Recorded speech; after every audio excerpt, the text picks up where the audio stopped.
Alain Cataille, agriculteur, aurait sans doute aimé être un fakir pour savoir à quel moment l'État va déclarer la Réunion victime de calamités naturelles. Il est vrai que Fakir a fait beaucoup de dégâts lors de son passage sur l'île. Il est vrai aussi qu'on aurait aimé avoir un Fakir pour anticiper un autre phénomène. On est dans ces politiques.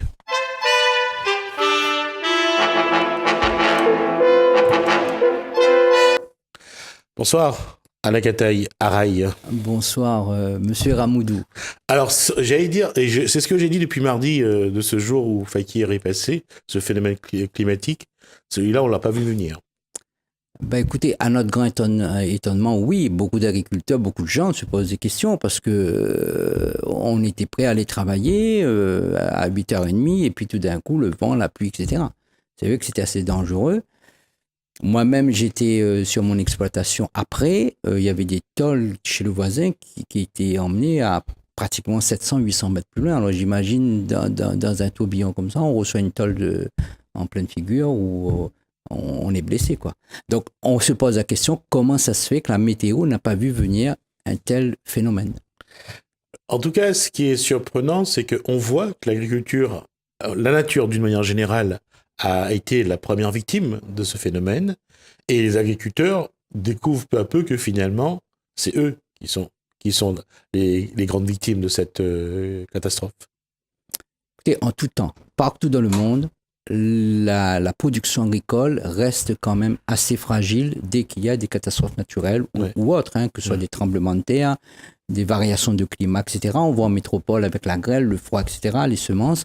Donc, c'est vrai que l'agriculture est la première source d'alimentation pour la société, pour l'homme, et que dès qu'il y a une catastrophe naturelle ou dès qu'il y a des incidents de telle sorte, c'est le premier touché. Alors, passer le moment de stupeur, de surprise, passer ces moments où on se dit mais qu'est-ce qui s'est passé? On ne s'attendait pas du tout. Quel était le constat à la Cataille sur les exploitants agricoles? Je pense que vous avez fait le tour un petit peu avec les autres agriculteurs, voir un peu leur exploitation. D'abord, la vôtre, quels sont les dégâts sur votre exploitation? Écoutez, quand on est agriculteur et qu'on arrive une heure après et qu'on voit, moi par exemple sur mon exploitation, tout était à plat, même les cannes étaient à plat. Alors pourquoi c'était choquant? Parce que d'habitude un cyclone passe toujours au mois de janvier, donc les cannes sont assez courtes, assez à terre. Ouais. Donc on voit l'eau à passer à travers, etc. Tandis que là, on est à pratiquement 2 mois de la récolte. Normalement, fin juin, l'usine va ouvrir ses portes. Et à 2 mois de la récolte, on a tous les cannes par terre, donc on ne sait pas trop aujourd'hui à quelle sauce on va être mangé, comment on va faire, déjà pour les récolter, pour empêcher tous les autres suites du cyclone, qu'on en parlera plus tard, c'est-à-dire les rats, les mauvaises herbes qui vont envahir parce que les champs vont avoir une pénétration du soleil, etc. C'est vrai qu'en tant qu'agriculteur, c'est assez désolant.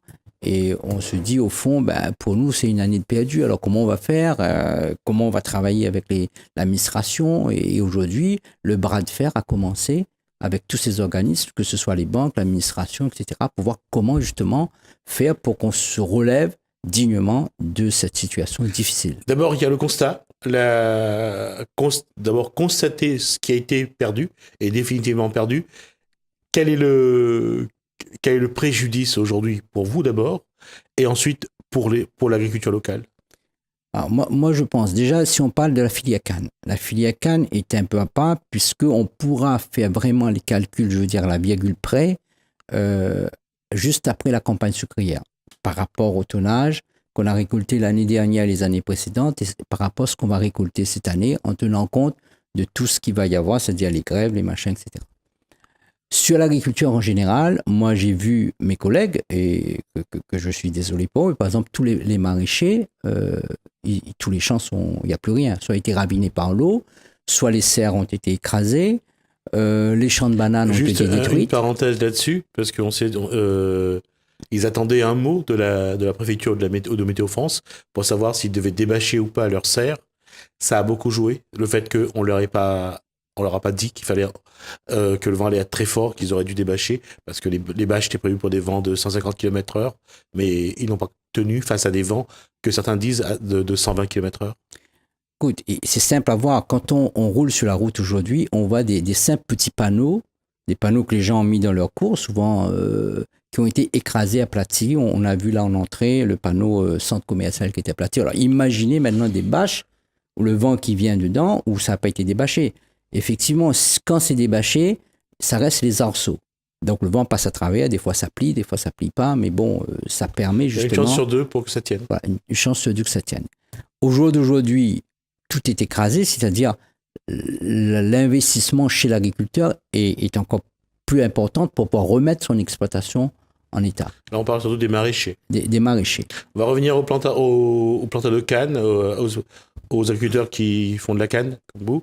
La question, je reviens aujourd'hui, c'est à quel moment vous allez savoir? Est-ce qu'il y a une opportunité pour que la saison sucrière débute plus tôt, parce qu'il faudra couper plus tôt, parce que les cannes risquent de pourrir vu l'état où elles sont, ou vous avez demandé ça, ou alors vous avez demandé des moyens pour essayer de sauver ce qu'il y a à sauver, quoi. Bon, ce qu'il faut savoir déjà, quand on veut marcher, il faut mettre un pied devant l'autre. Aujourd'hui, ce qu'il faut savoir à La Réunion, et ça depuis 20 ans on se bat pour ça, La Réunion ne bénéficie pas des fonds calamités agricoles. C'est-à-dire, qu'est-ce qui se passe en métropole? Quand il y a une catastrophe, il y a des fonds calamités agricoles qui peuvent être débloqués par le ministère de l'Agriculture très rapidement. La Réunion bénéficie toujours, et depuis 20 ans, parce que moi-même je l'avais demandé depuis 1994, 95, 96. À l'époque, vous étiez donc au syndicat agricole. Voilà, j'étais président des jeunes agriculteurs. Ouais. On avait demandé à ce qu'on puisse bénéficier de ces fonds agricoles et non pas des fonds de secours interministériels. 20 ans après, 25 ans après, on est toujours un peu à traîner, à la traîne derrière le chariot, derrière le wagon du développement qui se met en place. Et là, c'est un travail des députés, de nos élus à le faire. Et oui, quand je discute avec certains députés, sans citer de nom, il y en a qui découvrent, qui voient l'agriculture comme quelque chose qui apparaît, etc. Ils ne s'intéressent pas de l'agriculture. Alors, on a des fois des simples amendements à faire pour demander déjà que La Réunion puisse bénéficier des fonds calamités agricoles. Alain Cadaille, est-ce que c'est le moment pour les agriculteurs de se réunir et surtout de sensibiliser et de mobiliser les parlementaires, je parle des députés et des sénateurs, pour qu'un amendement puisse être déposé soit au Palais Bourbon à l'Assemblée nationale, soit au Palais de Luxembourg au Sénat, pour que enfin La Réunion, on le voit aussi, parce que c'est une parenthèse que j'ouvre, par exemple sur la lutte contre la leucose bovine, La Réunion est exclue du plan national. Là, on parle de calamité agricole suite aux événements climatiques. La Réunion n'est pas intégrée non plus dans ce plan national. Est-ce qu'il y a un moment, il faudrait que les politiques, de manière générale, les parlementaires en particulier, se saisissent de ce dossier pour essayer de trouver une égalité au niveau des moyens? Écoutez, pour moi, on n'a même pas à les demander. Ça fait partie de leur boulot.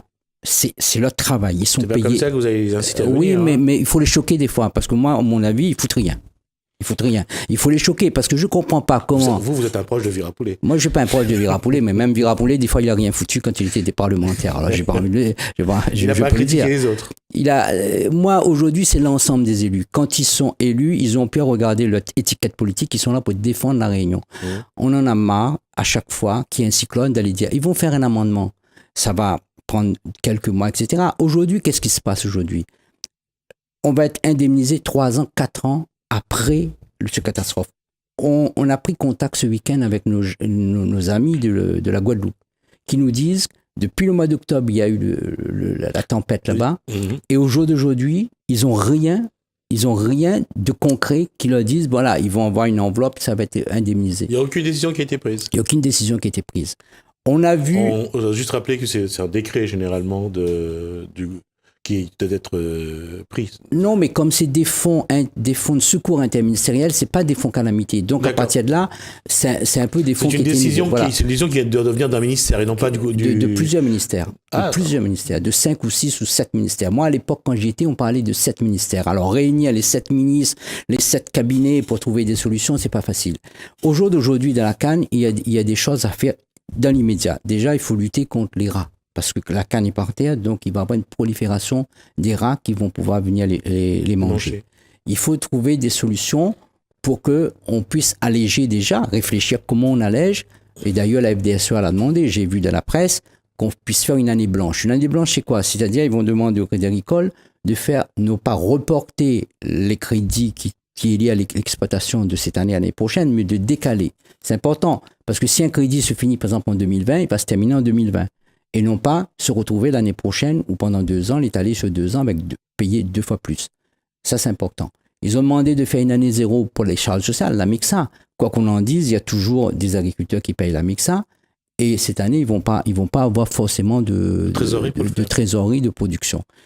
Et troisièmement, à mon avis, il faut négocier avec l'usine pour voir la date idéale pour ouvrir la campagne, sachant que cette année, on va le faire avec une canne qui aura 1 mois de croissance en moins, puisque l'année dernière, on a démarré très tard. Et deuxièmement, il va avoir une richesse qui est merdique, puisque la canne, du moment qu'elle est couchée, elle va prendre racine au sol, donc il va y avoir beaucoup de non-cannes, de feuilles, de racines, etc., qui va, encore une fois, fausser l'analyse directe de la canne.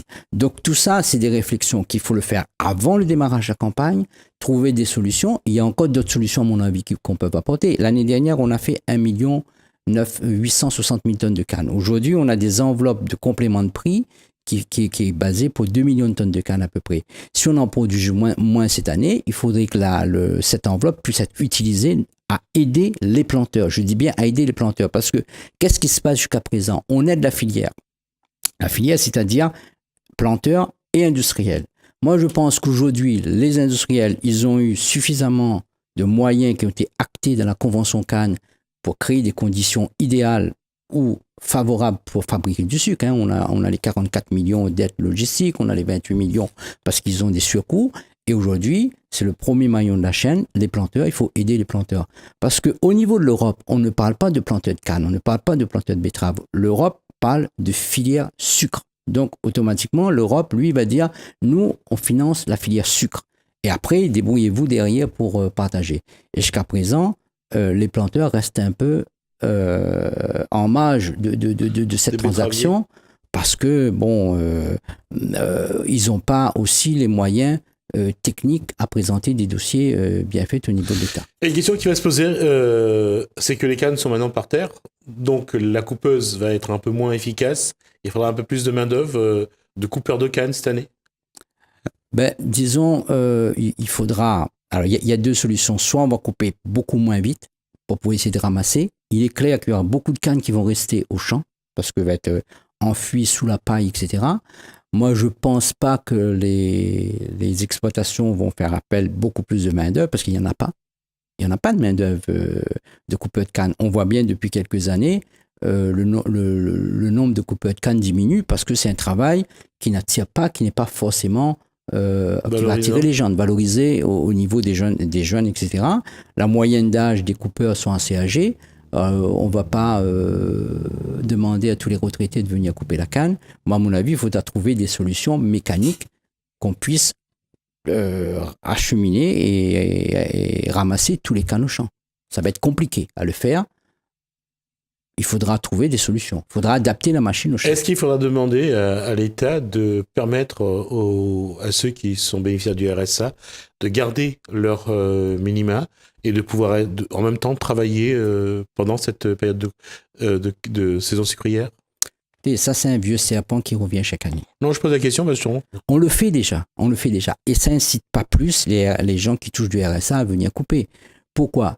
Parce que, encore une fois, on est face à une lourdeur administrative. On met en place des systèmes en disant si vous coupez une partie, on vous enlève une partie du RSA, ensuite il faudra refaire la demande, etc. Et ces gens-là butent après avec des gens au niveau des agences de l'emploi ou ailleurs qui ont du mal à remettre en place à 100% leurs indemnités.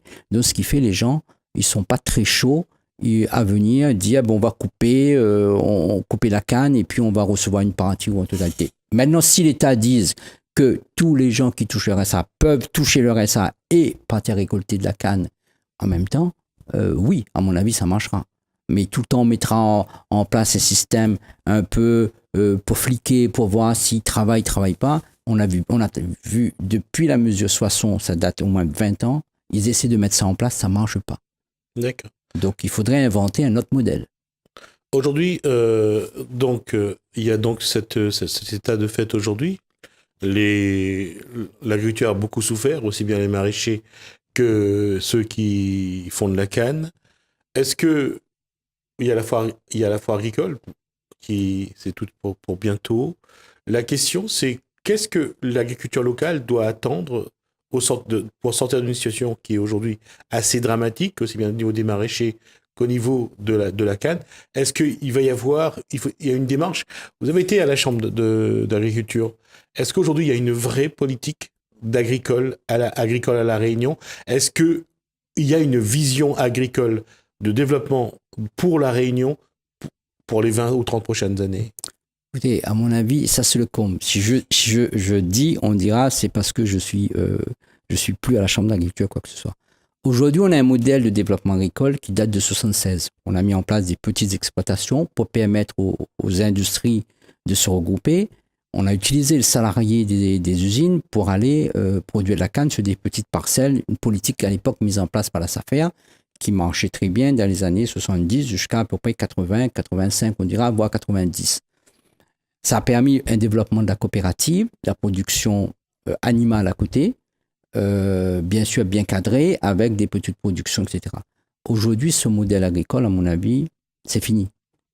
On voit très bien que la coopérative est en difficulté, on voit très bien que les producteurs de volailles sont en difficulté, les producteurs canniers sont en difficulté parce que soit ils n'ont pas assez de surface, soit ils ne produisent pas assez, le coût de la vie en général, et le coût des produits agricoles, que ce soit le matériel, les denrées, etc., ont tellement augmenté.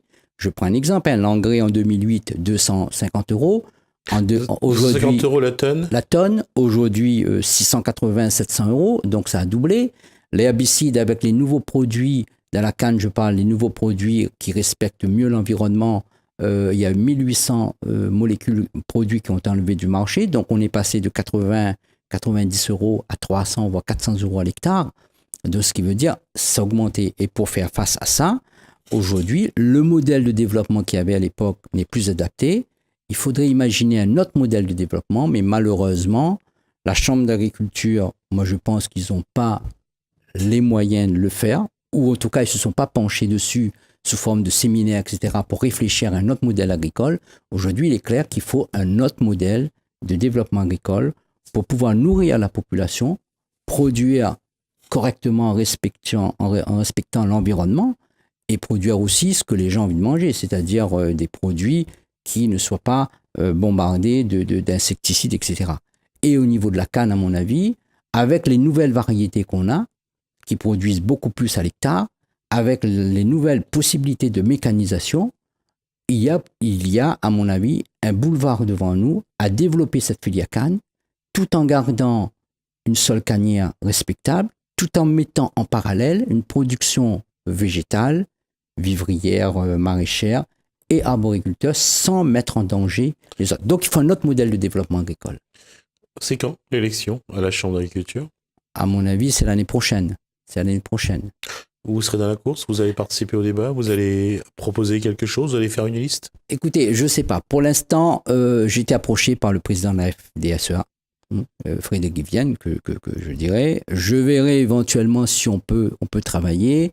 Quel modèle de développement agricole en place, quel modèle de développement. Parce qu'à mon avis, là, chez GPR, ils sont aussi en bagarre entre eux. Il faut aujourd'hui, il est clair, il faut aujourd'hui que l'État et les gens et les agriculteurs puissent trouver un système harmonieux pour mettre en place le développement agricole. Sinon, il n'y aura pas. Maintenant, les élections aux chambres, bon, c'est vrai que la chambre, c'est un levier qui permet de mettre en place le développement agricole. La chambre, c'est un levier qui va permettre d'actionner avec l'État les fonds pour dire, voilà, on favorise peut-être cette année telle production, on favorise des aides, on favorise l'accompagnement de ces agriculteurs, mais encore faut-il avoir des gens qui viennent pour travailler pour les agriculteurs et non pas pour un parti politique. Parce qu'à mon avis, il faut laisser la politique politicienne à nos élus D'ailleurs, on voit bien, ils sont même pas capables d'aller défendre un dossier à Paris sur les calamités agricoles. Il faut les inciter à aller défendre ce dossier à Paris. Il faut qu'on puisse, nous, être la source de production qui va leur donner du grain à moudre à leur moulin. Il faut mâcher pour eux, il faut les laisser avaler. Si on n'a pas mâché, on n'a pas dit à nos députés, à nos élus, ben écoutez, il faut protéger les terres agricoles, il faut aller se battre sur tel dossier, etc. Il faut préparer les dossiers pour eux, et ça, on peut le faire à travers la Chambre d'agriculture, parce qu'il y a des compétences au niveau de la Chambre, il y a des techniciens qui sont bons, il y a aussi des gens qui peuvent travailler sur les dossiers, et s'il y a des bons agriculteurs qui peuvent justement orienter, diriger cette politique agricole, à mon avis, on engagera l'avenir dans de bonnes conditions. Sinon, on va vivoter comme on a fait les 20 dernières années, en faisant croire aux agriculteurs, ben, restez sur votre petit lopin de terre, il ne faut surtout pas augmenter, il ne faut surtout pas aller chercher l'euro de plus. Et on voit aujourd'hui que tout le monde, ils sont un peu dans un système, ils sont dans la merde, en un mot.